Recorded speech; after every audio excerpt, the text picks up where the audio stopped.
All right. Welcome, everybody. We were trying to get more people to join. As some people had challenges. So if you can see us and hear us, let us know in the comments. I see people who have joined us from Lagos, from South Africa, from Abu Dhabi, Anthony, Nkume, Dr. Lambert, Rosemary. Welcome. My name is Eno Eka, and I have here with me Florence. Tony says people from London and the US want to move to Canada. Yes, everybody wants to move to Canada. Canada has great immigration policies, and their doors are always open to everyone. So let us know where you're joining us from. If you have questions, put them in the chat. We will try to take as many questions as possible. So if you got in early, fantastic, because your questions will be prioritized.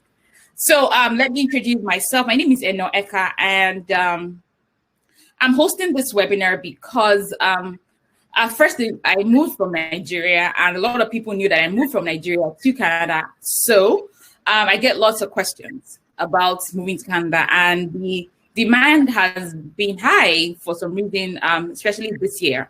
So I thought, why don't we, get the very, very busy Florence, who we planned this for a long time, but finally it's here.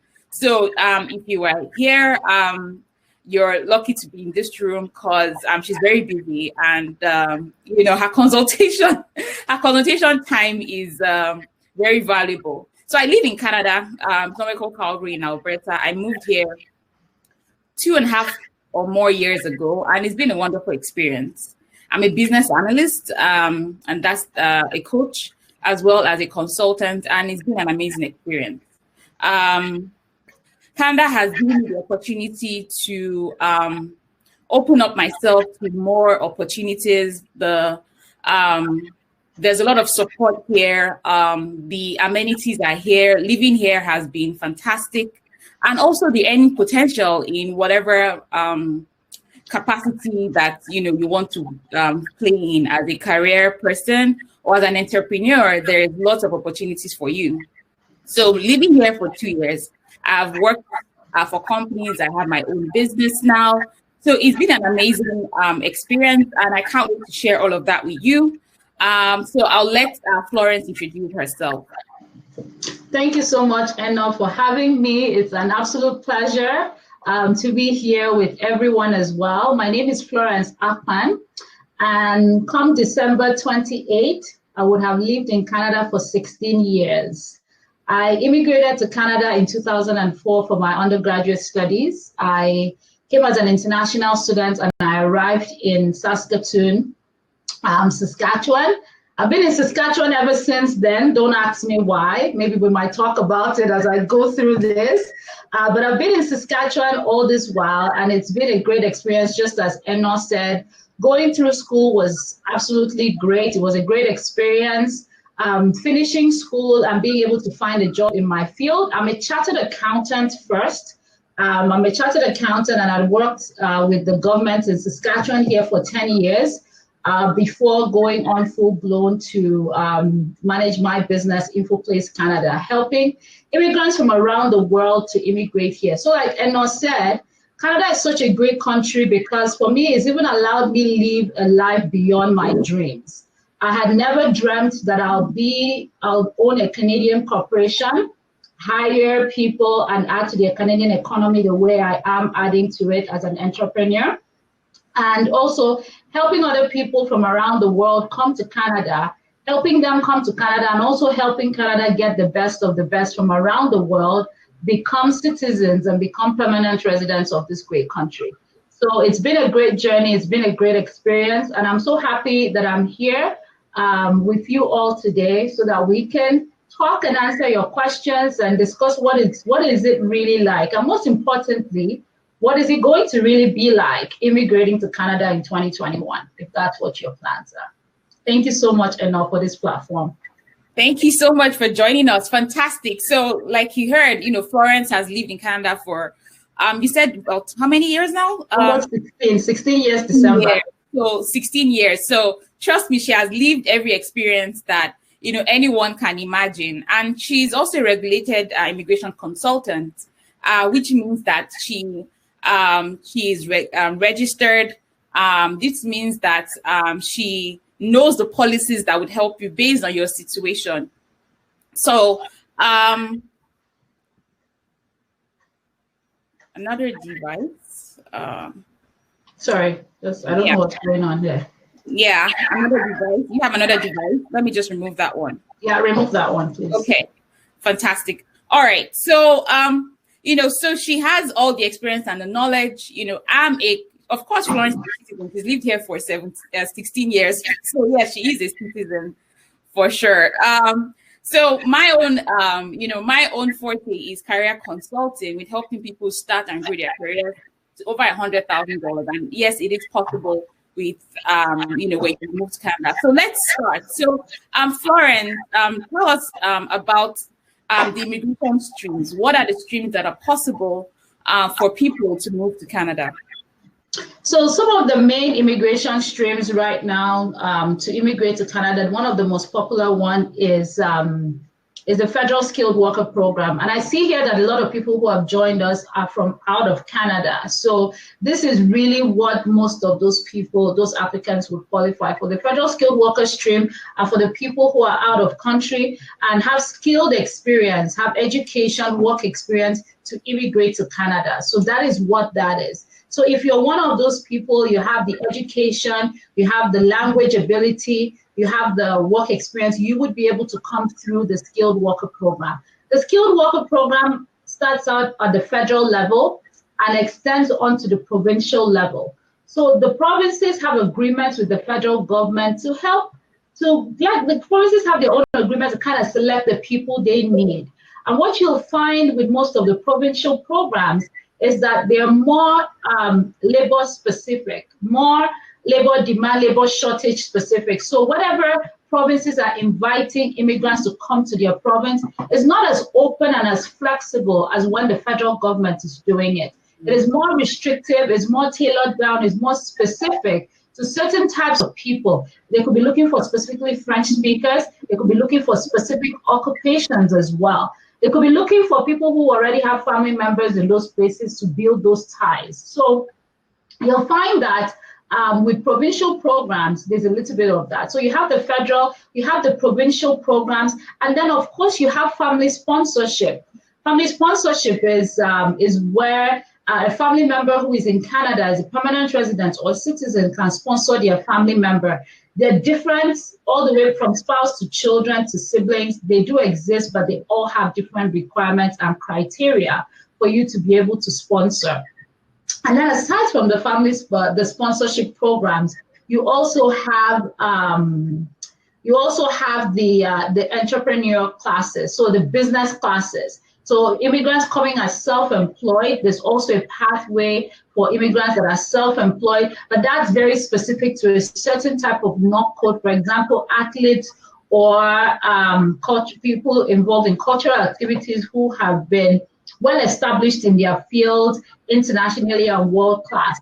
So you can come in as long as you know that when you come in, you're not coming to enter into the workforce, but you're probably coming to create employment, then you can potentially qualify to come as self-employed. And that's different from self-employed federal skill. That's a different program. Then of course you have your business investors. So people who have, I would say for the business investor, you should be worth at least 600,000 Canadian dollars, an average across the country of what the minimum starting point is. What that is 600,000, be willing to invest a minimum of 200,000 in some of these provinces and locations. You might be able to come in through that pathway. So overall, there are actually over 80 immigration programs in Canada, permanent residence type programs in Canada that applicants can use to immigrate through to Canada, which is why most times it's difficult when the question comes, I want to come to Canada. There's so many questions one needs to ask in order to better know what the applicants would be able to qualify for and things like that.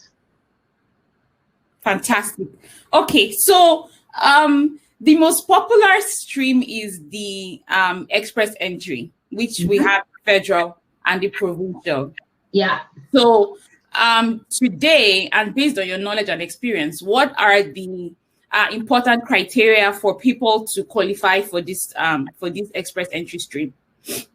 So the express entry stream is still, the requirements for it is still the same as it was since 2015. Well, 2015, they updated it in 2017 and added additional points. But overall, the requirements are still the same. It looks at the federal skilled express entry looks at your age, your education, your language ability, your years of work experience. It also looks at your ties in Canada, work experience in Canada, and things like that. So most of the times, for applicants outside the country who don't have any ties to Canada, you really can assess yourself on 4 factors: your age, your education, your language ability, and your work experience.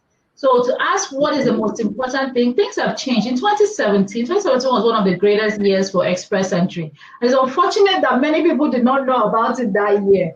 That year, we were having like 70,000 people in the express entry pool. And then, no, I think that's probably when you came. Yeah.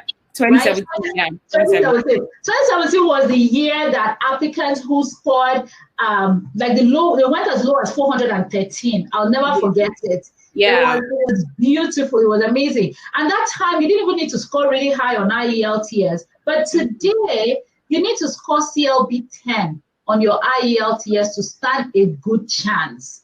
That's your first place. And CLB 10, Canadian Language Benchmark Level 10, on IELTS is basically an 8.5 on listening, 8 on reading, and 7.5 on writing and speaking. You need to get to that level to be able to even stand a good chance to maximize your point. Now, it has changed a lot as well, that applicants also need to have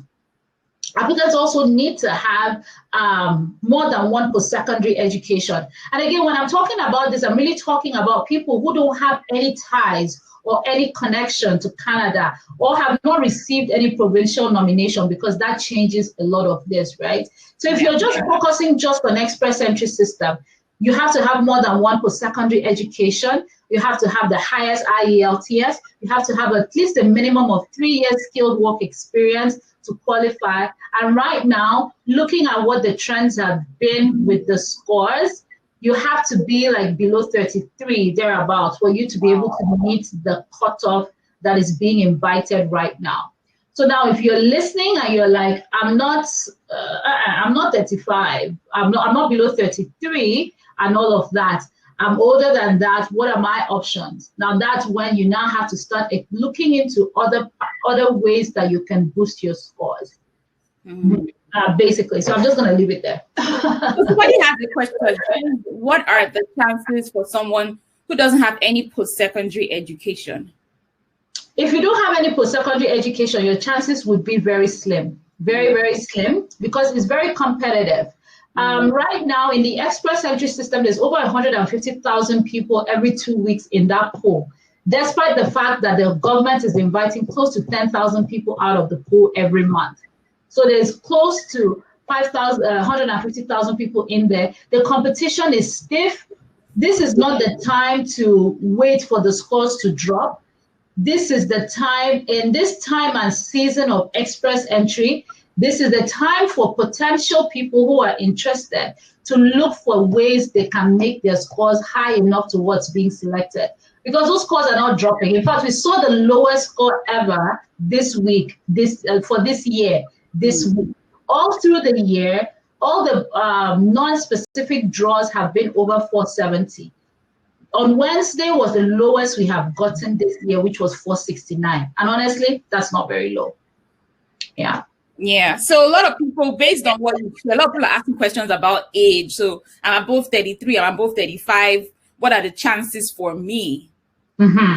So for people who are above that cutoff, and again, this is just what I've done there is like an average. If the scores continue to drop, it will widen that gap as well for people who can come in, because the reason why age becomes an issue, I should explain that, is because when you turn 29, once you turn 30, you start losing points every year as you get older. By the time you're 40, you've almost lost all the 110 points that are typically allocated for age. So the sooner you get it, the better. Now, if you are older than that cutoff, if you've calculated your scores, you're older, and you know that even if I have 3 years of work experience, I have IELTS, I have the highest level of education like masters, I'm still not going to be able to meet the cutoff. If that's your case and if that's your scenario, then what you're doing is looking for provincial programs. You're looking for provincial programs. You're going to be looking at another new option that the Canadian government implemented on November 20th. They're about here recently. They have introduced and increased the scores for French language. So since the introduction of French language, I have been taking tally of the number of people I have consulted with who have told me that they're going to be learning French. Yeah. Basically, what that means is in a couple of months or in like 6 months here, we're going to see the scores really skyrocket because a lot of people would have learned French. Before this even got introduced, I had some clients who were already doing French because they looked at their situation and realized being outside of Canada, without having the means to come into Canada, the only way I can potentially still get here is if I actually do French. And I've had clients who have never spoken French, they aced it. So with French, you have to get to level 7 of French. If you can get to level 7 of French, you can add 62 points to your profile. So imagine if your score was 420 or 410. With 62, you're in, you know. So it's one of those things where it's like, don't wait on the fence, don't sit on the fence, move forward because things are moving along. And if you're not moving, there are many people who are working on it already. Yeah. Exactly. It's become so competitive. And the truth is, you know, somebody said, oh, wow, people from the US, people from the UK, people from Turkey want to move to Canada. Yes. You'll be surprised that there are a lot of American immigrants in Canada. Yes. Okay, so don't think, oh, you know, the fact that I want to move, is something to be ashamed of. No, Canada is a truly immigrant country, right? Maybe from different parts of the world. So yes, it's more competitive now. More people are moving here. And the truth is, at this time, you want to make sure you have at least 2 degrees or a master's degree. You know, you've scored the highest points in your IELTS. If you can get an extra language, which is French, that would be fantastic. So, based on the things you're sharing, there's a couple of questions. So guys, first of all, if you're having network issues or you're having challenges, the best experience for webinars is using your laptop or your desktop. If you're using your phone, you may have challenges because there's a lot of people on the webinar too. There'll be a replay and you should be able to see it on YouTube as well. Okay. So somebody's asking, as a nurse, what are the opportunities for her as a nurse? Oh, that's a great question. Nurses, a few years ago, there were certain types of occupations that were considered not to be receiving lots of invitations to apply to Canada.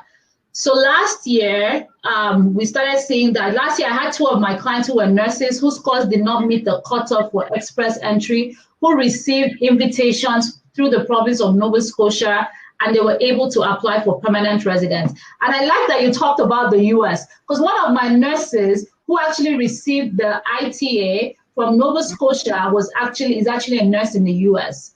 But she's not been able to convert her stay to permanent. Like, you know, the immigration process in the US is not as easy as it is in Canada. So she wasn't able to convert it, and she got this ITA, and her score went from 430 something to 900 to 1,000 and something. So she got her invitation, and we submitted the permanent residence application. So for nurses, aside from you being able to apply through the express entry system, there's a lot of provinces, partly also due to the increase due to COVID, who are also looking to recruit lots of skilled nurses. Ontario has had draws this year where they've invited nurses. Nova Scotia has had draws as well this year where they've invited nurses. Even New Brunswick, earlier on this year, they had a draw that was tailored as well to nurses. So different provinces are pushing for that. And I would just tell everyone to keep an eye on it if you're in that field and in that industry, because we might see more coming, because the COVID has brought to light so many changes that needs to happen in policy and in care administration, and there may be increased demand for nurses as well. So the key thing is get yourself ready, do your IELTS, do everything you need to do to qualify for any skilled program in Canada, so that when the opportunity opens up for you, you can actually make use of that opportunity. Someone is asking, thank you, Florence. Someone is asking if my NOC skill falls under code C or type C, can I still qualify? No. So for federal skill, 0A or B, right? Yes, 0A or B is the only NOC code that are the only NOC codes that would qualify for federal skilled worker program or any skilled worker program in any of the provinces. Some provinces have those semi-skilled NOC codes that they would accept, but most of the times for those semi-skilled ones, they are very job specific, employer specific, which means that you have to find an employer willing to hire you for those types of pathways. But most of the immigration programs are more federal skilled, so high skilled labor. Okay, fantastic. So your response brings me to the next question, which is about a job offer. So I get this a lot. People saying, oh, and this is where they scam a lot of people with this job offer thing, right? Mm-hmm. People are asking, can I get into Canada with a job offer? Immigration require a job offer. How can I get a job outside Canada? So I want you to answer this question, because this is where a lot of people usually get scammed with the fake job offer fraud ring. Absolutely. One of the things that I tell people is, if you did not interview for the job directly with an employer in Canada that you can verify, do not pay anybody to get you a job. It is illegal to pay anybody to find you a job. In Canada, it is. Recruiting firms, and I think it's important for people outside to understand how recruitment works in Canada. If you go to a recruiting firm in Canada, they will not ask you for any money. All they'll be asking you for is your resume. So anybody who wants to find you a job in Canada should be doing the same thing. If they're doing anything different, then you're in the wrong hands and you have to walk away. Because recruiting firms will only ask for your resume, because in Canada, the company that the recruiting firm will be recruiting to will pay the employer for doing the recruitment. So you don't have to pay for a job. So that's the first thing that I would state and say. And basically, when you see any immigration program that has to do with a job offer, it is very, very difficult to get a job from out of country. An employer would have to prove to the Canadian government that they did not find anybody qualified in Canada as a permanent resident or citizen to give a job. And I would like to tell you too that most times, even when businesses in Canada are looking to actually hire remote from outside of the country, I've worked with a few employers, most of the time they already have the people they're looking to hire. Because the hiring process costs a lot of money, takes a lot of time. So people tend to go with people they trust, which is why it would be very difficult for you to just get which is why it would just be very difficult for you to just be able to apply online and just randomly get a job. It's not that it does not exist. I don't want to discourage anyone from applying, but just don't have really high expectations, especially if your job is nothing spectacular, like very unique from what the skills they'll find here. I like to state, for people who still would want to try the jobs from outside of Canada, what you should be looking at is skilled professionals like IT. I have heard more IT people being easily recruited internationally into Canadian companies. But every other skill and all of that, not so much, because that's where the priority is. After IT professionals coming in, the next level that you're seeing are really low skilled. So maybe hotel attendants, janitors, cleaners, and all of that. And even at that, even if you decide, I've been working at the bank, I really want to come to Canada, so I'm going to become janitor. You will need to prove a lot of things to be able to qualify under that. And it would mean you giving up all of the things you've accomplished, so it's not as easy as a lot of people think. And please don't get scammed. job offers in Canada are very difficult. Even people who are in here find it difficult getting jobs even if they don't already have work permits. Permits, exactly. Thank you. So you need to understand that you should have a work permit as well. So it's don't pay anybody for job offers. The government the government actually charges companies for getting people outside, because the companies have to prove that in the whole of Canada, nobody can do that job. And trust me, you in Nigeria, there's many people here that can do the job better than you, that have more experience than you, right? So people who are asking, if you're a software developer, the opportunities for you in Canada in IT, go do your research, look at the perfect NOC for you. Someone is asking about self-employed. So say that I'm a photographer and I'm self-employed. Can I still come in? What are my chances? Yes, if you're self-employed, you can still come in either through the Federal Skilled Worker Program or the self-employment category. The self-employment immigration pathway is very unique. It's not an express entry system. There are no points attached to it, but it's for artsy people who are like in the arts, photography, film production, that field of people. You have to have proof that you've been working in this field, paying yourself a salary. You can be employed. You can have a full-time employment in Canada as a self-employed person when you come with that same skill set of yours. So it's a big application because you need to prove a lot. First thing first is your business has to be registered where you are. You have to have your financial statements to show that you've been doing. You have to have documentation to prove to the government that you actually have a lucrative self-employment gig going on for you to apply through that. If you don't have all of that, you could, or even if you decide to use federal skill, you will still need the same types of documentation as well, but it would mean you're getting into the express entry pool and competing with the rest of the candidates in the express entry pool. Fantastic. Thank you so much. So hope that answers your question. So somebody's asking a question. Does mechanical engineering qualify for engineering field under the SASC provincial program? I think those NOCs for provincial are very specific, right? Yeah. They're very specific. For the Saskatchewan NOC code list, I just need to check. The engineering is definitely on there. You just need to check the specific NOC code that it is that you follow under. One thing to know about engineering is that it's a regulated field in Saskatchewan, which means that you'll have to go through the regulatory and licensing process in order for you to be able to finalize your application. You can start, but they will not make a decision until your education and credentials have been okayed by APEX, which is the Association of Professional Engineers and Geoscientists in Saskatchewan. Fantastic. All right. Someone is asking, as a French speaker, do you have an advantage? Yes, you do. Absolutely.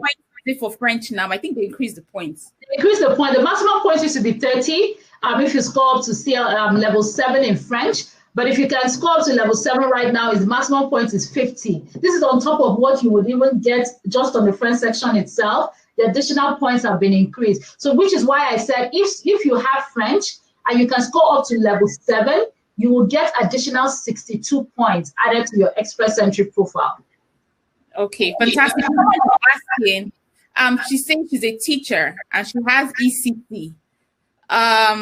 Is that a degree? I don't know. Can you give us more information? I'm not sure what ECC means. Is that a degree? Because truly you should have a diploma or a degree, I think. Yeah. And if with anything that has to do with educational credential, your best bet is to actually just go to one of the accredited agencies that the government have selected. Go through them because you don't even want to go by what someone says. And I'll tell you an example. There's some education that were previously approved and as certificates or diplomas, and then you go back to the agency a few years later and they're no longer recognizing it. So I shy away from telling someone your education qualifies or not. I always direct them to go back to the agencies, be it WES, be it ICAS, get your final approval from them, and then that's going to really give you more information and more confidence going through. Because you don't want to be misinformed, and especially how things change all the time. Yeah. Fantastic. All right. So someone is saying, I have a PhD, but I'm over 50 years. What's the opportunity for me? Over 50 years PhD. Oh, you've maxed it out on so many levels. You max it out. You max it out when it comes to age. You max it out when it comes to education. In an ideal world, if you were 30, you will be here. The age factor makes it difficult. The province of Saskatchewan, I think you can still be able to qualify for the program up to the age of 50. But after that, you wouldn't be able to meet their cutoff anymore. So I would say check Saskatchewan and see if your score will be there. But the thing is, I'll be honest with you, Saskatchewan, their scores have gone up. In fact, recently they've added additional 10 points for people who speak French. So guys, if you're hearing me, learn French, because everybody might be adding to it in the next every province might be adding to it.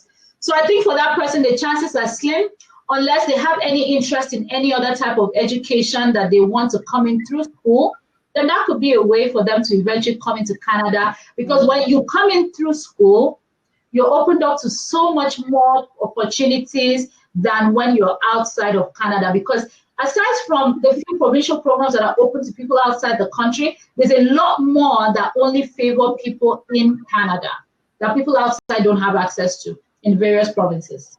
Yeah. Thank you so much. So lots of questions coming in and trying to right? Lots of questions, trying to filter. Some of them are repeated questions, but someone asked the question and I need to clarify that. So this person says, if I get into Canada and I get a job and I lose that job, do I lose my stay in Canada? No, you don't. No. You're already a permanent resident. You can always change jobs, resign. If you lose your job, you can get another job. Yeah. Okay. So people are asking, social worker, yes, you can move to Canada as a social worker. Engineer, yes. A lot of people are asking for their NOC codes. We can't give you all your NOC codes here, but there's a website. Yeah, I think with the NOC code, there's the National Occupation Code website that you can use. And I also have a service where I help people choose their NOC codes, because there have been increased refusals based on NOC code. So my team and I have a staff designated to working and assessing NOC codes for various applicants. So we have a rigorous process we go through, because we want to be convinced that that's your NOC code.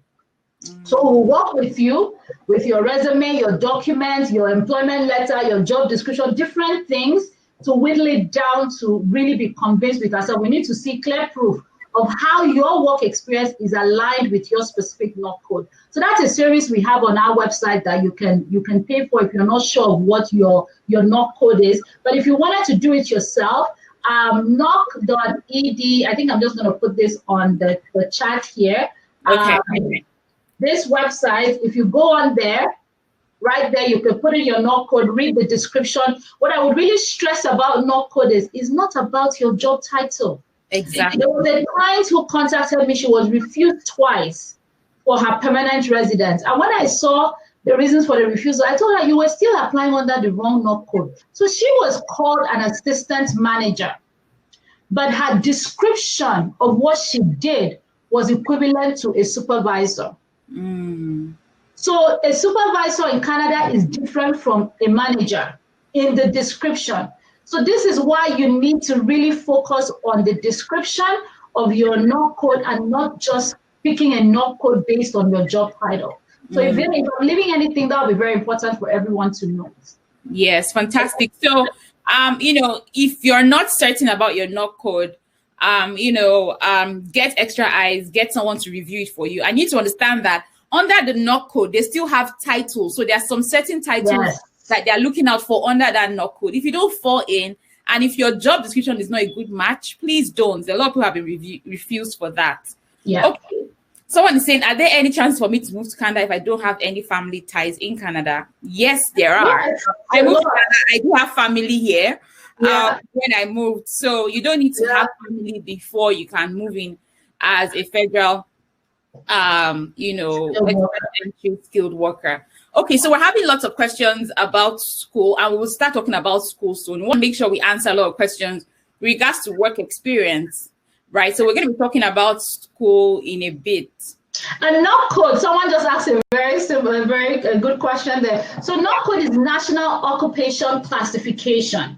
So what the Canadian government have done is they have, that they have categorized all of the occupations you could possibly think about in Canada into specific NOC code so that the description can be aligned in terms of job descriptions, in terms of educational requirements and credentials and things like that. So that's the National Occupation Code, occupational classification. That's what NOC code is. So depending on what your NOC code is, it will tell you what that type of person does in Canada. So then you can align it to see if that's what you are doing in Nigeria as well, or in the US or in the UK and things like that. So it's kind of a way of standardizing our various occupations in Canada. All right, fantastic. Thank you so much for all this knowledgeable answers. So people who are asking, I'm a doctor, I'm a pharmacist, I'm an engineer, are there opportunities for me? Yes, right. So at this point, if you're a professional, you should have done some research, understand what your NOC is, understand what are the basic things you need to start doing. First of all, is evaluating your degree. So your certifications that you have, someone that I have BCS certificate, I have blah, blah, blah. Send it to the accredited evaluation bodies to evaluate it, and you would know if it meets the Canadian standards. That's the first step with any degree or certification you have. We here can tell you if your certification is valid. But of course, professional degrees like law, like medicine, like engineering, like pharmacy, definitely. Right, as long as you went to school, you got a degree, you have a certificate, your school is going to send a transcript to them and they will verify all this. Okay, so we're moving into talking about school.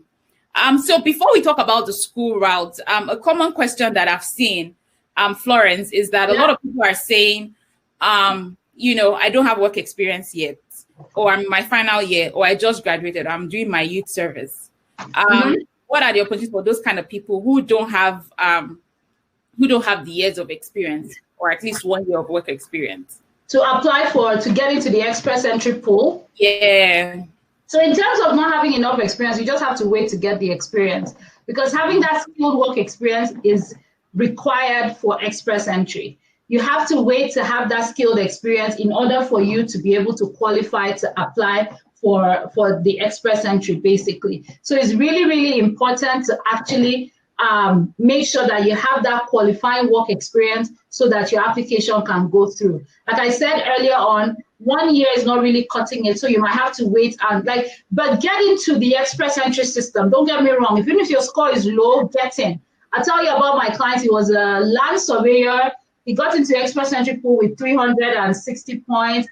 And in the course of the year, Saskatchewan was looking for land surveyors. He received an ITA, and that's how we applied for Canada. So what I'm saying is, even if your score is low and you're thinking about Canada, please don't worry. Get in the express entry system and try to update it as you go along. As long as you meet the minimum requirements, get in, because anything can happen in any province. COVID has changed a few things. Like last year, there were so many people with scores in the 300s who received invitation through the province of Alberta. That was so great, and even other provinces, but COVID has really slowed things down. It might pick up again with these various provinces trying to meet their immigration quotas for the next year. So meet the minimum criteria and get yourself in the express entry pool. When you get in there, ensure that you select all provinces as your province of choice if you're open to them, so that it increases your chances of actually receiving an invitation to come. People asking about the processing time. I know there is a minimum or a maximum, I believe. I can't remember, but I know that there is a certain time that the IRCC tells you it will take. But I know that some people get there faster than others, right? So don't compare yourself with anybody. But what's the processing time right now? I know they update it regularly. Well, they update it regularly, but they've not updated for express entry. So honestly, I would say I do have a lot of applications. I'm connected with a lot of colleagues in the industry as well. The processing time is no longer 6 months for express entry. Don't really believe what you read online. Because of COVID, what happened during the pandemic?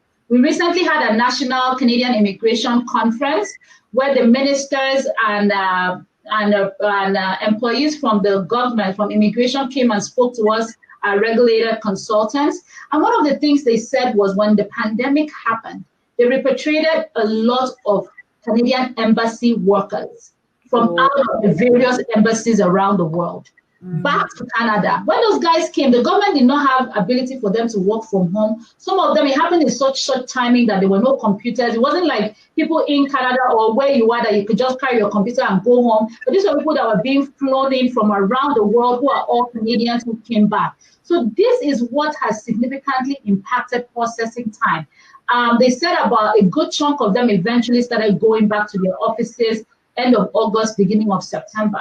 So those people who came, no place to work, no provision for that. Many applications were just placed on hold. So right now, we can't really tell in terms of what the processing time is. I really just urge everybody to be patient with it. It's always difficult because with PR, a lot of your life is tied to it.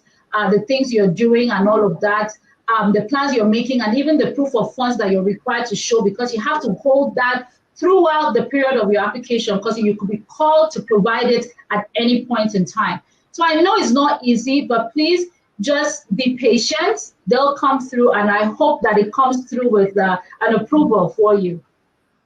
Fantastic. All right, so let's talk about the study permit route. So a lot of people have been asking questions about study permits, how to through the study route, because some people can already tell that, one, maybe they don't have education, two, they don't have the experience, three, their age, right? So many things are not favorable for them. So they're thinking the study route may be the best way for them. So let's learn more about coming in through the study route. Fantastic. So the study route is I love the study route because that's how I came to Canada. So I know a lot about it and all of that. So study route is one of the greatest ways to come out with the current immigration system. I'm just going to give you guys an example. An applicant in Canada who graduated from a bachelor's program in Canada has 1 year work experience in Canada, automatically has 70 points more than the same candidate in Nigeria. Why? Getting a Canadian education that is a bachelor's or a master's gets you 30 points added to your express entry. Working in Canada for a year gets you 35 to 40 points. So if you're single, 40 points. If you're married, 35 points. So right there, 70 points if you decide to come in for master's and then work for 1 year. You know that it would significantly increase your options to immigrate to Canada, provided you meet all of the other criteria, like higher ELTS and all of that. So the school route is great, but the thing right now is that even with the school route, you have to be very careful, especially if your long-term goal is permanent residence. You have to be strategic from day one. And it's what I tell my clients when I consult with them. When I look at your profile and you tell me, you know what, I really want to come to study in Canada, but my long-term goal is PR. As strategy changes, I have to look at first what your current express entry score would be. We have to look at the current trends. And then from that, calculate what schooling in Canada would do to your profile. If all you need is a postgraduate diploma of 15 points to exceed the cutoff, then that's what we're going to do. Then you can go that route. But if it's a master's that you're going to need, or a program that is 2 years or more and all of that, so that you can get more points and also get longer stay in terms of work experience, all of that has to come into consideration in that decision process for you. On top of looking at just express entry, you also have to start thinking about which provinces have good immigration pathways for students, so that when I go there, I'm not just relying on just express entry to get me into to become permanent residents. I have other pathways as well. Saskatchewan, Manitoba, New Brunswick, Prince Edward Island, this province all have pathways. In fact, all of the Atlantic provinces are great because the Atlantic Immigration Pilot Program is there. Because if you graduate and get into an employer that is listed on one of the Atlantic Immigration Pilot Program, they could help you apply for, sponsor you through PR as well, and then you don't even have to go through the process of waiting for express entry draw and being in that competition. So there is a lot of decision that comes in, especially too if you're a matured applicant. If you're like in your 30s, below 30, below 33, 35, you could be more flexible with the places you go to in Canada, depending on how your IELTS and work experience are prior to coming. But if you're upwards in age, you're more mature, you have to be more careful about your choices so that you don't get stranded as well. Okay, fantastic. So, lots of questions. Parents are asking, can they accompany their children who have a study visa to Canada? Yes, they can. You can accompany, but unfortunately, you wouldn't be able to do anything in Canada on a visiting visa. And I'll be very honest and upfront with you. You can come. There are parents who come here and then they end up, being frustrated because you're sitting at home, you're not doing anything, because you can't work, you can't do certain things because you don't have work permit to work and all of that. But if you came, as what I've seen some parents do is when they come, they too decide to go to school as their children are going to school. And then through that way, they can now get a Canadian degree that now increases their chances for work to apply for PR and things like that. But just to be very honest, you'll be able to come with them, but you would not be able to necessarily live and work and all of that because you're like, okay, you're just a company. Sure, you'll come and stay in the house. And sometimes it could be frustrating for people because you're not able to do much. But if you want to come, have it in plan to maybe look for a school program. You can look for a job when you get here. Again, it's not easy because the fact that you're inside Canada really doesn't make it easier for you to get a job. So you will still need to find an employer who is willing to go through the process to hire you as well. Okay, fantastic. So someone says, can my spouse and children follow me to Canada if I got admission and I'm hoping to get a study visa? Can my spouse and children follow me to Canada?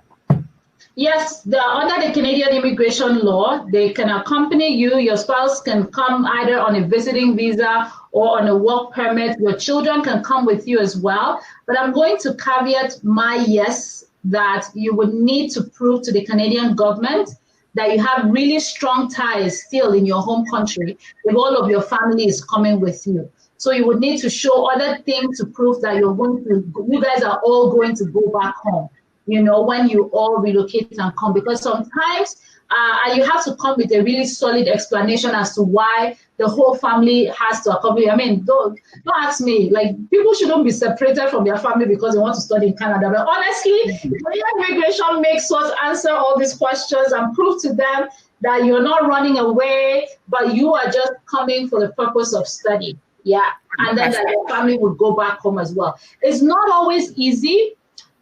Because before you decide to come with your whole family, the first thing I would say is make sure you have enough money for the whole family. And that enough money is not meeting the minimum criteria, please.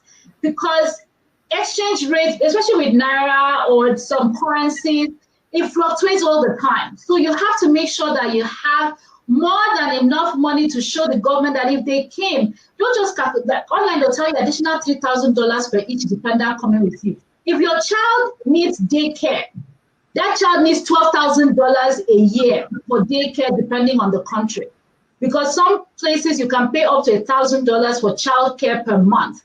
So it significantly increases your cost of coming to Canada. If you have all that money, by all means, everybody apply and prove to the government. But if you don't, you want to increase your chances of getting that study permit approved. Because I do tell my clients, if one of you gets here, you'll be able to bring the rest of the family. Just a matter of time. And sometimes it's tough that you have to leave them, but I say plan to visit them if they can't come join you and things like that. Fantastic. So someone is saying, all my documents have my maiden name and I got married and now I have ITA in my husband's name. Does this matter at all? So I don't know. Well, with that, your ITA has to come in the name on your international passport. That's all that matters.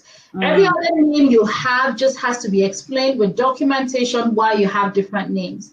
A lot of people really worry about different names, but I always say once the names come, you can get an affidavit that is all your name, proof of why you changed your name and all of that is fine. But just make sure that the name on any application you're doing to Canada is the name on the passport. Okay, fantastic. People are asking what's the French exam? It's called TEF, T-E-F. TEF, yeah. TEF, TEF, right? So that's the name of the exam. Yeah. If you're interested in taking the French exam. If I have on our blog, we have a listing, well, mainly for Nigeria. There are people here that are like Nigerians that are in the house. We have a blog post on our website, www.infoplacecanada.ca/blog, on French, like some French centers in Nigeria and training centers that you can go to. So you can get some information on there as well. Fantastic. Thank you for that. Mm-hmm. So people are saying I have a low grade in my BSc. Can I still get into school in Canada with a low grade BSc? So when you say low grade, I would think that you're saying second class, lower, third class. Third class, yeah, maybe, yeah. So with that, yes, you can still get in. So I would say master's program, a lot difficult to get in with anything lower than a second class upper. But it's still possible. Sometimes we've gotten master's admission for our clients with second class lower who have at least up to 10 years of experience.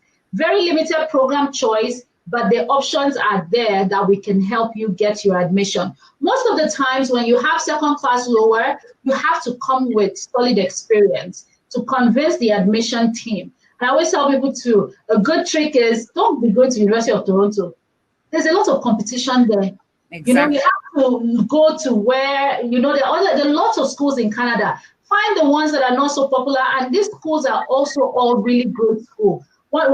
One of the things about Canada is that it's not like the US where you're ranked. The job you get is based on the college you graduated from and things like that. Canada doesn't really place a lot of emphasis on that.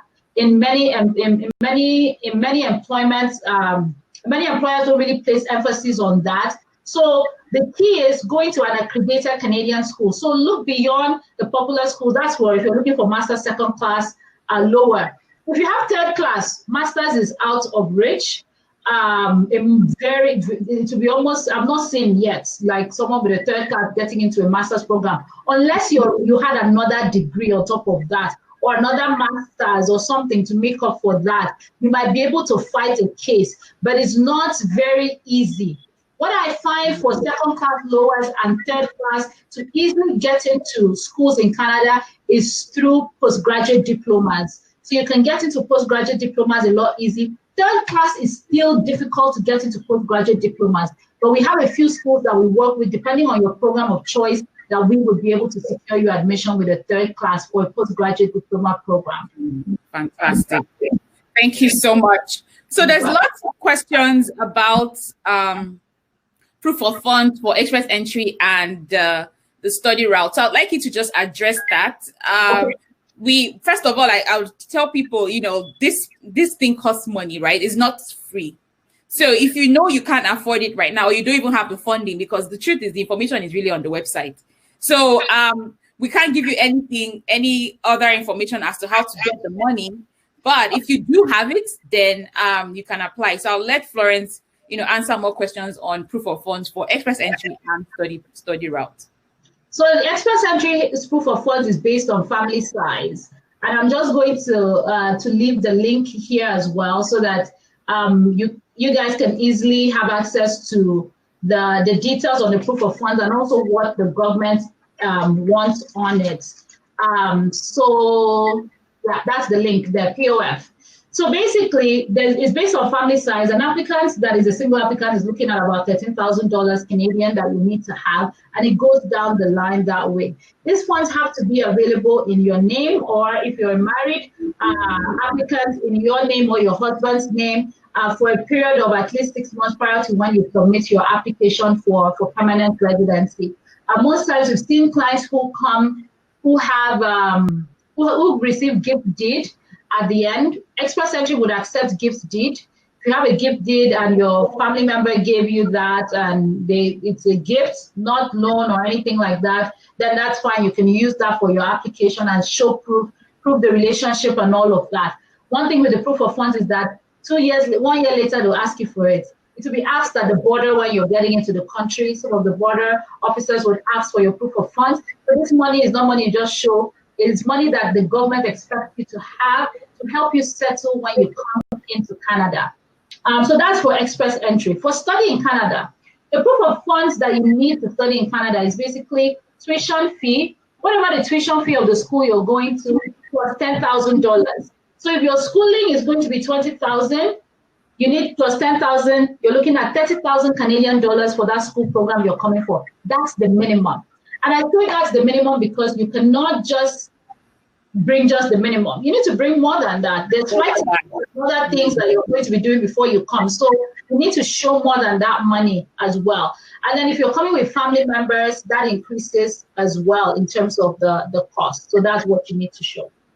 Yeah. So, something to really stress about proof of funds is it's not just money you show that, oh, I have this, but you really need that money. There's a reason why you have it, because trust me, from the minute you land, expenses start rolling. And most times you're converting from your local currency to Canadian dollars. Millions in your currency can be less than $5,000 here. And imagine, paying your rent, paying your bills. Bills are paid monthly here. Yeah. So you want to make sure you have more than enough because you never know what you're going to face, right? Look at people who came and then there was a pandemic. They couldn't get jobs. They were in isolation. So many things were happening. If they didn't have the proof of funds, they would really, really struggle, right? You want to make sure that you do have proof of funds. When I arrived in Canada, I lost my bag on my final arrival. And, that's something I never expected, right? The great thing is I had proof of funds. I had paid my rent in advance. A lot of things are taken care of. I had 6 months of rent already paid. A lot of things were taken care of.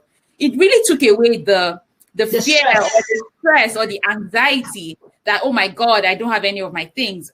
In fact, I was going for interviews 2 days afterwards because I had proof of funds and I started, putting things down. So trust me, right. You want to make sure you do have the funds to settle in immediately.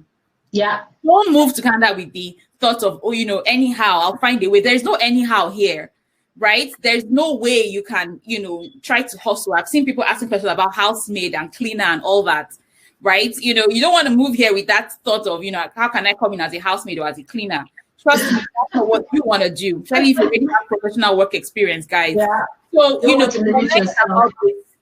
so start preparing your documents, start taking those tests that we've talked about, start saving money. When people reach out to me and say, I want to move, I tell them, start saving your money because you need every last penny you have. When you convert it, you would be happy and grateful that you took this advice, right? Don't come in expecting to get things might not work out for you immediately. People spend 1 month, 2 months, 3 months trying to get a good job. So don't ever think when I get there, I'll find any type of work, even the cleaner work that you think you can it's not like that. Yeah. Sorry, you wanted to say something. Yeah, no, it's good. I really like especially that real life experience of relocating and having to settle and all of that is what many people miss. And sometimes people get frustrated when they arrive and find out that Canada is not what I thought it was. Most of the times it has to do with those funds that you were asked to come with and all of that to help you settle.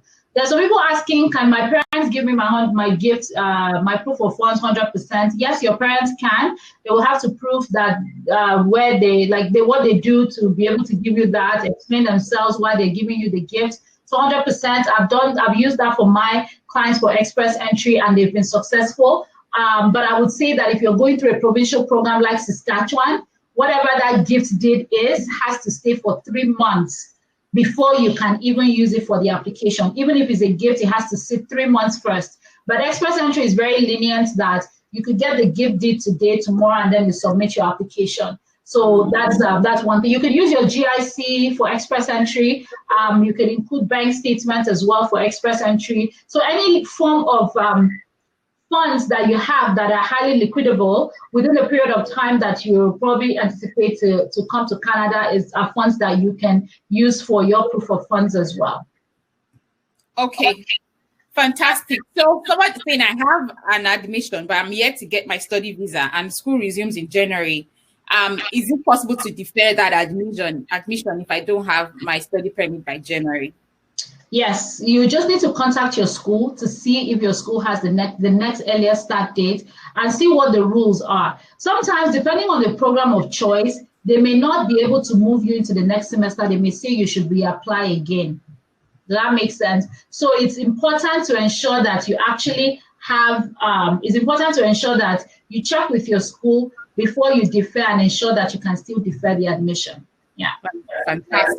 Thank you. If I come from an English-speaking country, do I need IELTS? For school? For school, yeah. For school. For most schools don't require IELTS for English-speaking countries. What I would advise you to do is check on the school's website. Each of the school's websites would have the list of countries that are exempt from language test requirements and would also list what you need to show. For most of our Nigerian clients, for example, English-speaking country, you would be able to use your WIEC as proof of English, and it's always fine as well. The WIEC C is fine as well for that. So West Africa, yeah. Fantastic. All right. So does having a spouse increase your chance in the pool? It would really depend on your spouse's level of education and IELTS. That would be it. Like if they don't have really high IELTS scores, it could hurt your chances. If they don't have high education, it could also hurt your chances as well. If I have a master's degree, can I still come to Canada as through a study visa? A master's degree, yes. I've actually had a couple of clients who have done that. They already had master's degree and they were able to still come. What I would say is that if you already have a master's degree, you have to look for something that you have to look for a very strong program to convince the officer why you want another master's degree, right? Because you already have one. How many masters do you want? So you need to come up with a good reason. Your study plan has to be solid to explain why that is. For example, I'll give you a quick example. I had a client who she wanted to do he already had a master's in business and then wanted to do another master's basically. And what we did was, it was more like master's in entrepreneurship, something technology, innovation, something different from what he has already done, right? So you have to be able to find something that is different, yet complementary to all of your work experience and the things that you've already accomplished. Fantastic. Thank you so much. So someone is asking, how do I get PR after doing a master's? So Florence already explained that. So unless you joined us late, after your master's, you could get a job and then you could use your 1 year work experience to apply for PR. Is that correct? Mm-hmm. Exactly. So after your school, you're able to get a job and then you use that Canadian experience to apply for PR. So that's the answer to the question. For those of you asking about the blog, I put the link to her website. You can check out the blog there. Okay. So for express entry, how do I prove my work experience? What does the government require for me to prove my work experience, my foreign work experience? So you would need letter of reference from your employer that includes your job description, job title, salary paid, duration of work, your supervisor's name. You're also going to need proof of salary payment. You're also going to need pay slips. You're going to need any benefits and all of that. Anything to prove that you really worked in the company would be required for your proof of work experience from your home country. Okay. So if you're looking to move to Canada as self-employed, then you should have a registered business. So for instance, I've been a freelancer. Do you have a business that shows that you're receiving income for the work that you render, even if you don't, you own your own company. So if you don't have a registered business, then you can't use that as experience. Yeah, you need to have a registered business. If not, people get refused if they use, even if when you're getting your job reference, make sure that the company you're working for is registered, because people have been refused because the reference came from a company that was not registered in the country that they're living in. So that company has to abide by the laws of that country, because they could ask for anything. I've seen them come back and ask for tax clearance of the company just because they want to be sure that it's a legit company that gave you that reference. Fantastic. Okay. Yes, certificate verification is a paid service. When you go on their website, you will see the fees for the different bodies. They have different amounts. Scholarships are, I think that's a direct application to universities to get scholarships and grants, I believe. Yes, so for scholarships, they do exist, mostly a lot of them at master's level in terms of research type masters, thesis-based masters. You'll find scholarships in those ones, but you have to apply to them. They're very competitive, so you have to have really high grades and really great complementary work experience to be considered for those types of masters. So for those types of funding. Most schools also have entry-level funding as well, the entry-level scholarship as well for undergrads and all of that. But it's not widely available. They do exist. You have to search for it and all of that. Okay. And I think once talked about, and can I use my NYSC service here as work experience? Yes, you can. There's a lot of controversy around that right now because there have been situations where immigration, I've heard that they have refused applicants who use NYSC. I personally have had clients and know people who have used NYSC for their application and have been successful. What I always say is without seeing the documents that was used and how the work experience was articulated and described, I might not be able to tell why the officer would have refused the application. But many NYSC experience are full-time skill paid jobs that people do and do qualify for permanent residence. Fantastic. Can I work with a study visa?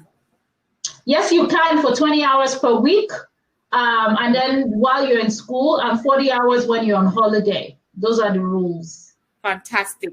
So those of you asking, GIC is what we call fixed deposits in Nigeria. So if you have a fixed deposit account, if you have a current account, savings account, those accounts you can use for proof of funds. Yeah. So that's what GIC is in Nigeria. So it's called fixed deposit account. So there's a question here about can I use a joint account, or can husband and wife submit both bank statements or a joint bank statement for proof of funds? Yes, so you could use joint statements or husband and wife for proof of funds. If for example, most of the funds are in the wife's name, and the husband is the primary applicant, then the wife will have to include a letter that the husband does have access to all of that money as well. But if it's a joint account with both your names, it doesn't, it's fine. Yeah, it's only if it's all in one person's name, then you need that letter. But you could definitely use joint account. Yeah. So those of you that are joining and asking questions we've answered about express entry, you may have to watch the replay because if you have a master's, yes, you can apply for express entry. Bachelor's and ACCA, make sure you just get all the certificates verified. Don't conclude, get them verified, and once they're verified, you can use that to apply because you need to put in your verification number. Okay. All right. So asking how you can reach Florence, the links are there. We've dropped the links for you. I will share more as we go. Okay. So there's a question here. If you're paid in cash, how do we prove that? If you're paid in cash? If you're paid in cash, well, there's really no way you can prove that, right? So it's up to the immigration officer if they do believe that work experience. Sometimes they might invite you for an interview if they feel that they're not confident that you may have done the job. So you just have to go and speak to them confidently that you did do the job and talk about the experience that you had. And if you have any other things or any other means to show that you worked there, be it like if you had a performance review done when you were there, ID card from the company, anything else to add to really convince them that you did work there, those would be good. Fantastic. Okay. All right. Lots of questions here. A lot of them are repeated, so trying not to ask the same questions over and over. Those of you asking when our better PNP will open, we do not know. Make sure you have a profile in the pool, and then you could also check the website for information. Hopefully next year, a lot of PNP will be open again because that was a way that a lot of people were able to get into Canada without having to stress about, getting the maximum points. Yeah. So for your supporting documents, if they be handwritten or typed, please type them if you can, right? Because not everyone has handwritings, right? You want to make sure the visa officer can, read and understand what you're doing. So for me, everything was typed. My letter of explanation, which is the LOE, where you explain everything that you're submitting and why you submitted those documents. and explaining, your own unique situation to the visa officer, because that's a human being that's going through your application. So that LOE is a fantastic document that you can use to explain everything. Oh, this is why my name is different on this certificate and that. Exactly. However, I attach this. Okay, with this company, I was paid cash. However, I have some other things to prove that this company. Exactly. Oh, at this time, 5 years ago, I was working for myself. Here are some documents to prove that I work for myself. So you want to make sure you type it out. It's very detailed, and you section it out, education, work experience, funding, so that it's easy for the immigration officer to read through. Because trust me, if you are the one going through thousands of applications, any application you see that is stressing you out, you don't want to waste much time. Or if you see that this person is not organized, or this person didn't even do the homework well, the visa officer is able to actually reject your application based on how he or she feels about your application. So make sure you try your best to make sure your application is smooth, you got your documents done right, and you also submitted the right things. Yeah. So any more questions? Yes, you can use your investment as proof of funds. We've talked about that. Pension. Pension. I think can you use your full pension, or just, I think it's 25% that's available to you. That pension is whatever amount of pension that is available to you is the amount that you can use, because they will calculate. If you have 10 million in your pension, if your pension fund says that if you quit, you'll have access to only 25%, then it's only 2.5 that you'll be able to use. So that's something to note about your proof of funds. So that can come into as your proof of funds. Okay. Someone asked, for the provincial program, is it advisable for my hobby to be the primary applicant? Because I have a sister in Canada. So if you have a sister, you should be the one applying, because you get 15 points for having a sister, I believe, and that would help Either of them, because the question is usually, do you or your spouse have a sibling?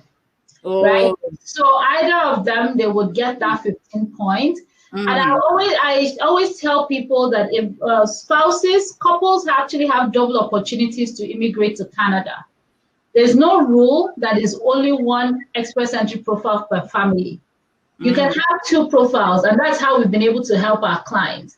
So a client may come and their scores may be low. An example was a client who was early childhood education, got into the express entry pool. Her score was very low. The hope was her husband, who was in the 440s, would get the family to Canada.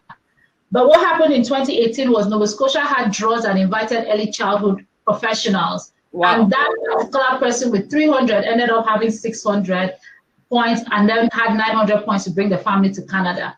So because of that, there's really no primary applicant. The primary applicant only exists when you received an ITA.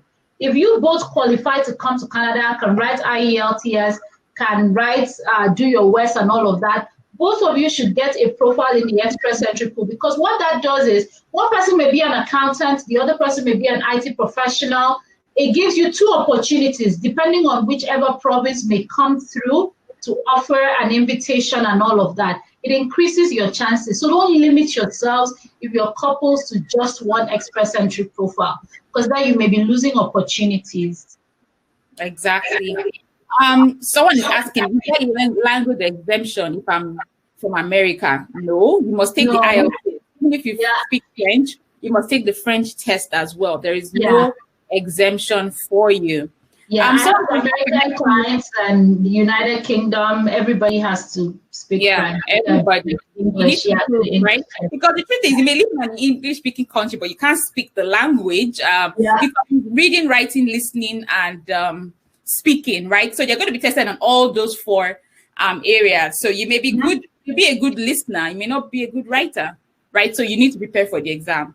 How can I prove that I'm going to return if I'm coming with a study visa? Well, it's a difficult thing. It's very subjective, and honestly, it's one of the places where the officers tend to have a lot of power and refuse people. But you have to be very articulate about your ties to your home country in your study plan. So talking about in terms of the ties that you have, family that you have behind, assets, employment opportunity, you need to explain to the officer what you have. And sometimes people don't have anything. You just have to tell them that if I could get this education in Canada, these are my job prospects. I saw a question when someone said, if I come and say I'm going to go home and then I apply for PR, is that wrong? The Canadian government knows that you will potentially apply for PR.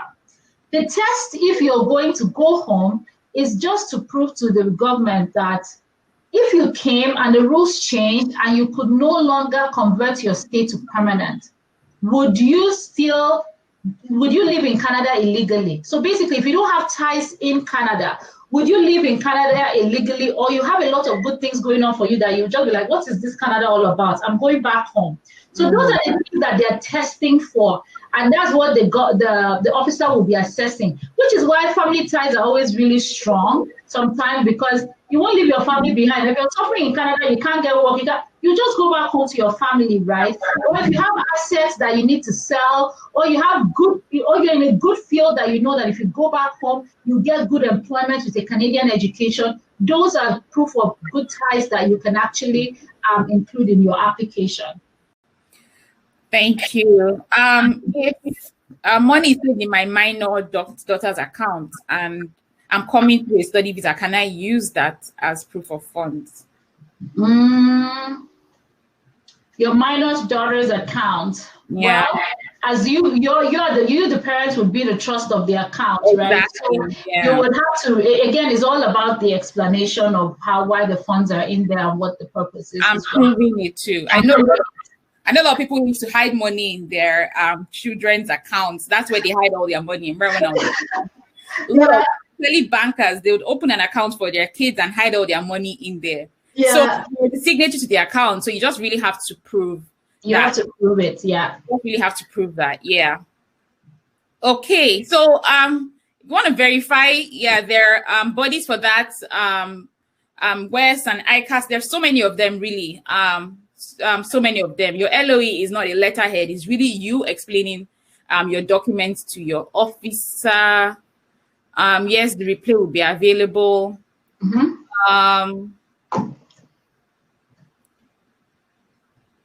So the photographer, you need to, if you have a business registered and all that, tax identification, and all that, you could use all of that to apply under self-employed. Yeah. So, Florence, are there any other opportunities aside from the ones we've spoken about? Are there any other opportunities for people to come to Canada? Yes, they are. There are lots of pilot programs that are coming up, and I'll mention them again just to really provide the information out there. Most of those pilot programs are employer-driven.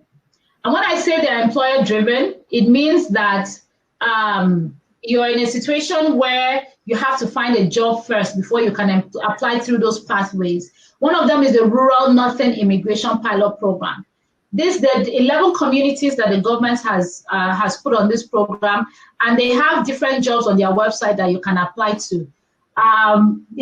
Sometimes it might be easy to get jobs there, but I wouldn't really say it's any easier than looking for jobs across Canada. You still need to, explore that those jobs and see if you actually qualify for it, and see if the employer will even invite you for an interview and all of that. But it's something that is out there, and you should probably check it out and see if there's any opportunity for you there. There's also the Atlantic Immigration Pilot, which is also an employer-driven program. The Atlantic provinces are Nova Scotia, Prince Edward Island, New Brunswick, and Newfoundland and Labrador. So those are the provinces that are listed on that, and they have designated employer lists. That if you find a job by one of those employers that are on there, there's probably a better chance that they may be willing to employ you, because they've been listed on this program. The government has simplified the process of them to hire skilled labor from outside the country if they don't find it in Canada. So those two particular programs exist, but I will still stress it's not easy. Most people that benefit from it are the people that are already in Canada, again, who already have work permits and things like that. Someone asked, do you help with study route processing and admission? Yes, absolutely, we do, with the service that I offer as well. Yeah. So a couple of questions about people who are self-employed and the payments they receive from their clients are in their personal accounts. Would this be a challenge for them if applying? It could potentially be a challenge. The thing is, sometimes with immigration, some things fly and then eventually they tighten the rules and all of that. My advice would be have a business account where your business payments are going to so that you can clearly prove it. Unless in that your personal account, the payment clearly shows that it is for business. The narration that comes into your bank statement shows that it was for a service or for a product. If it doesn't, it will be really hard to support that. Support that. Exactly. Asking questions about your bank statement. As long as the bank statements are in your name, that's fine. So if you have an account in the UK, you have an account in the US, and you still have an account in Nigeria, you can use both. Yeah, that shouldn't be a problem. All right. So we've tried to answer as many questions as possible. There's been links that have been shared. If your question hasn't been answered, post it again. And let's see if we can help you. We've answered questions about study permits and come with your family. You need to show proof that you can take care of them because they cannot work, and all that. So, okay. All right. So, I know Florence has something to share. So I'll let her go ahead with sharing that. A lot of questions about helping with processing, with consultation. You have the link to the website. You can book for a consultation if you want to. However, if you can't do the consultation, there are other ways she can help you. So I'll let her go ahead. Yeah. So thank you all for all your questions. There's a lot of things. And one of the things with the journey to immigrate to Canada is that there's a lot of questions and you have to do a lot of research about your own situation and little things that may impact your application. In terms of services that I offer, I do assist with permanent residence programs, studies, school admission. Those are all services that my team and I offer and help applicants looking to immigrate to Canada through those pathways. And so we would be happy to assist anyone who wants that service. Please email ask@infoplacecanada.ca. Allow at least 2 business days to get a response. Our emails are usually very busy. We really try to get back to everyone within that time frame. And you can also book a consultation with one of myself or one of my consultants. I have 2 other consultants who consult with me, helping clients as well, going through your own personal unique situation and advising you on what your options would be to make your journey to Canada easier as well for you. And then there's also an opportunity for us to determine if we can assist you as well if you want a full representation on your application. So having said all of that, one of the things that I have had lots of requests and demand for is, I want an opportunity where I can learn by myself and do this, or get some of know what the process is, what to look out for. So today, the big announcement is that we're launching I'm launching the InfoPlace Canada Academy. It is an online academy where you can learn about different things with coming to Canada.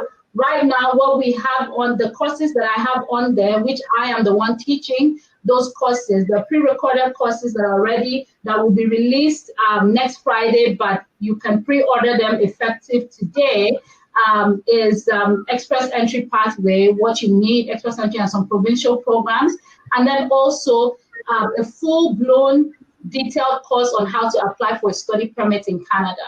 So today is the launch of this course and the launch of this academy.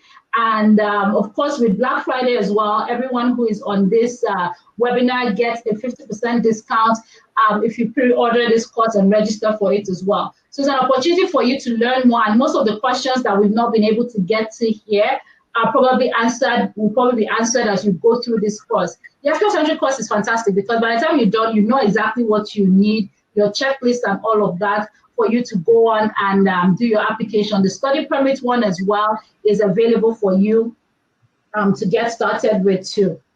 Fantastic. So you've heard her. She has a course as well that you can actually go through to see if you truly qualify and know what are the things that are required. So if you want to do it on your own, if you want to book a consultation, you can go to the website. Yes, you'll be getting emails with the links, but you can also see the offer up already. where you can use the discount code displayed right there to get your 50% off for the next 1 week. Yeah. So I'm sorry, if you and your spouse both have siblings in Canada, you get 30 points together. I guess if they're applying as a family and they both have siblings in the US, in Canada, do they get 15 or 30 points? If who gets what? If you have more than one sibling, it's only one sibling, 115 points. So what if husband has a sister and the wife has a brother in Canada? That's what the person is asking. You just pick one. Pick one person, because the sibling you have in Canada, you're going to bring documents to prove your relationship with that sibling. So you're going to prove that they're living here, their utility bills, employment, driver's license, you're going to need. So just pick one of them to provide their documents. They only ask for one. Okay, fantastic.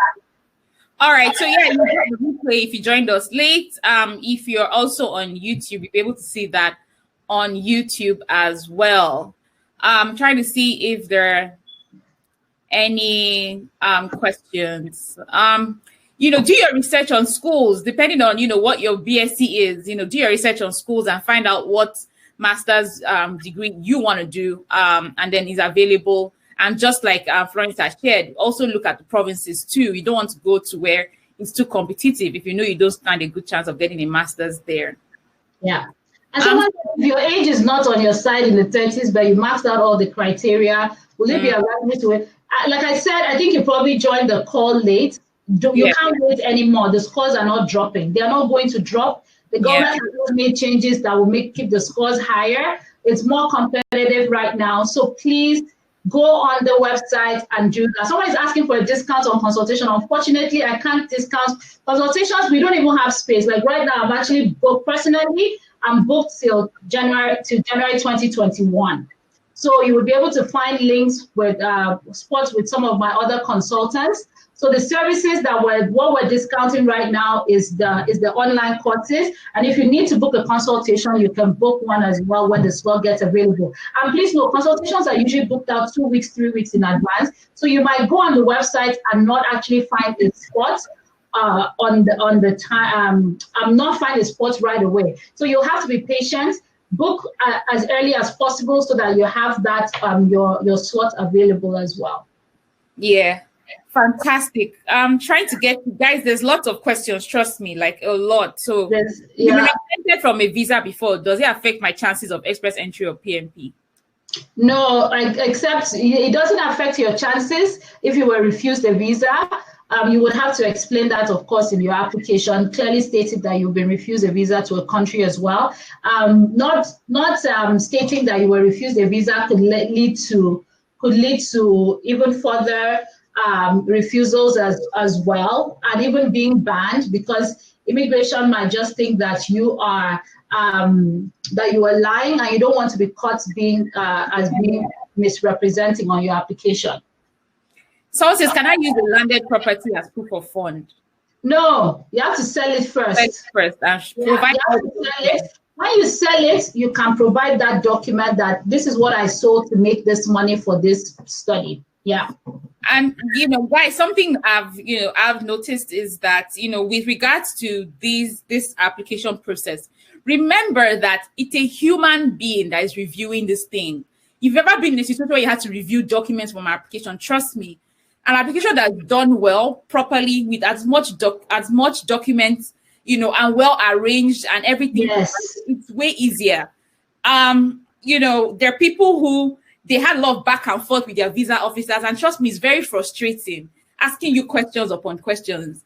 If you know that there's something that is, unique about your application, something that's out of the ordinary, something you feel you need to explain. If you have the urge to explain something to your visa officer, explain, right?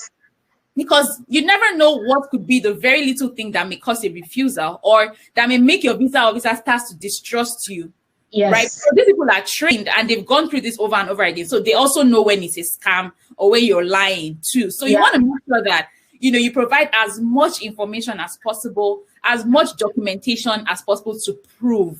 And the truth is, like, things like work experience, things like, funding, things like marriage, you want to make sure if you have the documents, to prove all these things, put them there and tell the visa officer, I put this here, for you as, further supporting documents for you to understand that my situation is different, right? So remember, these are humans that are reviewing this. So make it easy for your visa officer too.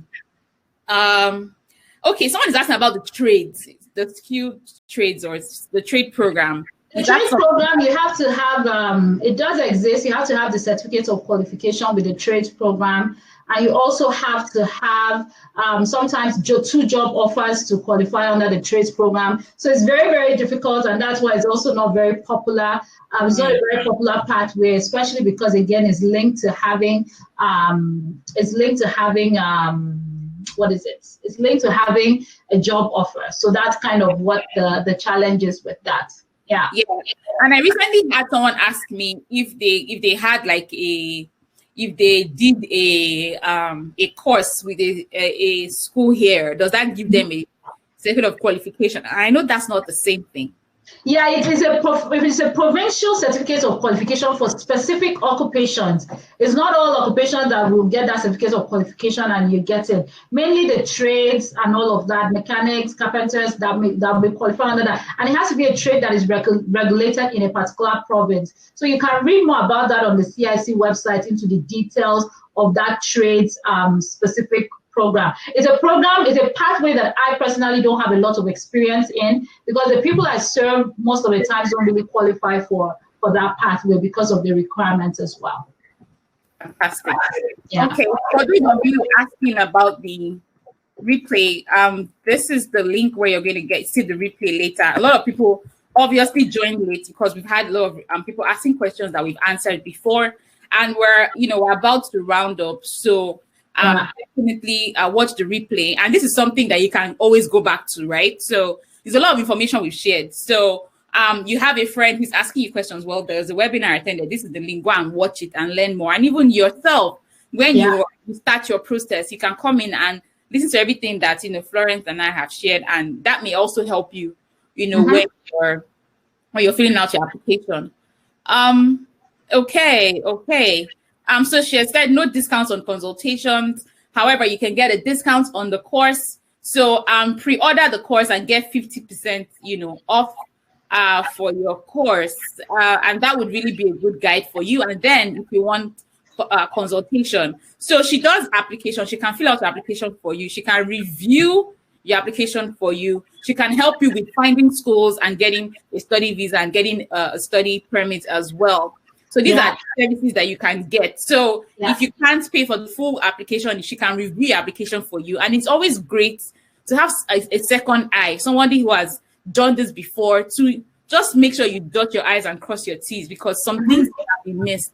I've seen someone, made an error with IELTS, right? Or made an error with dates. Dates are something that a lot of people make mistakes with work experience and personal. I know there's personal and there's work. Right, so you want to make sure that you have someone to review for you. Yeah. I see a lot of questions. I've seen a couple of times of medical doctors. Medical doctors is a field that, honestly, you guys are really highly skilled. You have to go through a lot to get into the Canadian workforce. So you wouldn't find a lot of provinces that are putting medical doctors on their list of occupation in demand and things like that. The only province that has a specific stream for medical doctors is Nova Scotia. And in there, you have to find a job first in Nova Scotia. Go through their licensing process before you can even apply through their provincial program. So medical doctors is one of those fields that you either get it through the express entry, or you might have to look through a pathway of coming into Canada through study to get your PR if the long-term plan is permanent resident, at least for now. And one thing that I would say is immigration is constantly changing. They're constantly updating things. We try to keep our clients really updated, and our followers on Instagram, Twitter, Facebook, and even subscribing onto our blog, where we're trying to keep up with putting out information there on the changes that are happening with permanent residents, different pathways and different opportunities. And I would say that there may be more coming even in the near future here, some tweaks and changes that might end up favoring you. So stay informed, stay in the news if you're thinking of coming. The first basic thing, get your educational credential assessment done, get your IELT written. Sometimes you may need to write that IELTS more than one time. In today's world, it doesn't hurt to explore learning French and writing those French exams. Don't wait and think that the scores are going to drop, because they've not been dropping. So do whatever you can to get to the current trends and the cutoffs, so that you can have a good chance of coming in as well. Fantastic. That was very informative. Very, very informative. Scrolling through and trying to see, if there are any more questions. I think we've been able to go through a lot of the questions that were asked. You're very welcome, guys. Thank you. Send your thanks to Florence for, giving us her time today to, educate us on how we can move to Canada in 2021. Like she said, get into the pool. If you already have your IELTS and your evaluation, just get in. You never know. You never know which province may select you. I've seen somebody who had, Florence, this is so funny. I think she studied something with agriculture, something. So, those kind of courses that you never, don't hear about. Yeah, and she got nomination with her agricultural experience. It's, I think it was an Alberta PNP or one of these provinces. So you never know, right? So don't shoot yourself in the foot and say, oh, I don't have 460 or 480, so I shouldn't bother. Let me go and be doing French or be doing my IELTS. No, just get in there. You never know how. I have many friends and colleagues who got selected from the pool randomly, right? It's so random this day. So get in, and then while you're in there, start working on improving your score. Improving yourself, yeah. Save your money for your proof of funds. You definitely need it, not just for the application, but for when you actually arrive here. And then another thing with moving here is a lot of you're professionals, from what I can see, is making sure that you have you have a plan for when you arrive. Don't just move with the thought of whatever it is, I'm just going to find a way there. Canada doesn't work that way. You need to make sure that you have a plan, right? This is what I want to do. I want to continue in law, or I want to start a new career. So am I going to go back to school and get a degree? Am I going to take a certification? Is my field regulated? Do I need to get a license to practice? All those things you need to find out, and then start preparing ahead. So you want to move to Canada. You started the process, even though you don't have your visa yet. Start preparing yourself. There's certifications, there's courses you can take. There's people you can speak to. Following people who share Canadian information. Like InfoPlace Canada, where you can get up to date information. Start preparing yourself for the journey ahead. Because the truth is, once you get in here, you need to either find a job or go back to school. You already have a plan. There's nothing like getting here and having a plan and not being pushed around, asking people, oh, what's the best job I can do? People will tell you to do security guard or do nursing or do childcare, as the case may be. But is that really what you want to do? So you want to make sure that you've done your research, you know what you want to do. You've started preparing ahead for your arrival, so that once you come in here, you're able to, get the ground running. No certification. Right. What certification? You need to be specific. What certification can give you points? I know there's a couple. Are there any ones that you're aware of? Some certifications like BCS, British Computer Society, can give you points. ACCA is qualified. So far west, I know I've seen people who have used those. What is it? CIMA. CIPM. CIMA. Yeah, CIPM, CIMA. Those are all certifications that have helped. That have added to two or more post-secondary education for people, and have been good. Yeah. Fantastic. All right. So on that note, we're going to wrap things up. You'll be getting emails with more information on the courses or contacting or consultation. Feel free to follow on LinkedIn, Instagram, Twitter, wherever, and to get up-to-date information. We receive your thanks. You're very welcome for showing up. Thank you all for coming. And we hope to see you in Canada very soon. Yes. Bye, everyone. Bye, everyone.